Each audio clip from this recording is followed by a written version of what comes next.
പാണക്കാട് സുൽത്താനേറ്റല്ലേ ഇപ്പോഴും മലപ്പുറം ജില്ലയെ ഭരിക്കുന്നത്.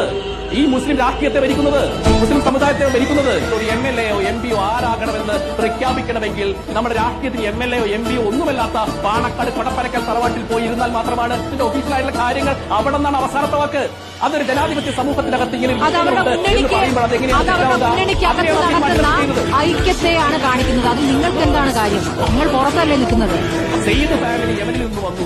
അവർക്ക് ആവശ്യമായിട്ടുള്ള എല്ലാ സംവിധാനങ്ങളെയും പരമാവധി വളരെ സൗഹാർദ്ദപരമായിട്ട് അവർക്ക് എല്ലാ മതപരിവർത്തനത്തിന് ആവശ്യമായ കാര്യങ്ങൾ അവിടെ നമുക്ക് ഒരു മതമേല സെക്ഷൻ ജനാധിപത്യത്തിന്റെ പേരിൽ ഇവിടെ വന്നിരുന്നത് കൊടപ്പരക്കൽ തറവാട് ഇവിടുത്തെ രാഷ്ട്രീയത്തിൽ നിയന്ത്രിക്കുമ്പോൾ അത് ജനാധിപത്യ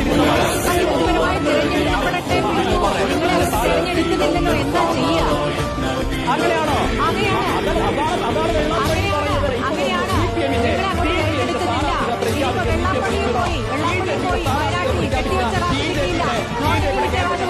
എവിടെ പോയിട്ടാണ് ഈ പ്രസംഗം? ആരോടാണ് ഈ പ്രസംഗം? നേരത്തെ തള്ളിക്കളഞ്ഞതാണ് ഈ നിലപാടുകൾ. അവിടെ ഈഴവ സമുദായം തള്ളിക്കളഞ്ഞ നിലപാടുകളാണ്. അവിടെ പോയിട്ട് ഇത് പറഞ്ഞാൽ ആളുകളെ കിട്ടുമെന്നുള്ള തെറ്റിദ്ധാരണയിൽ നിന്ന് കാണുന്നത്.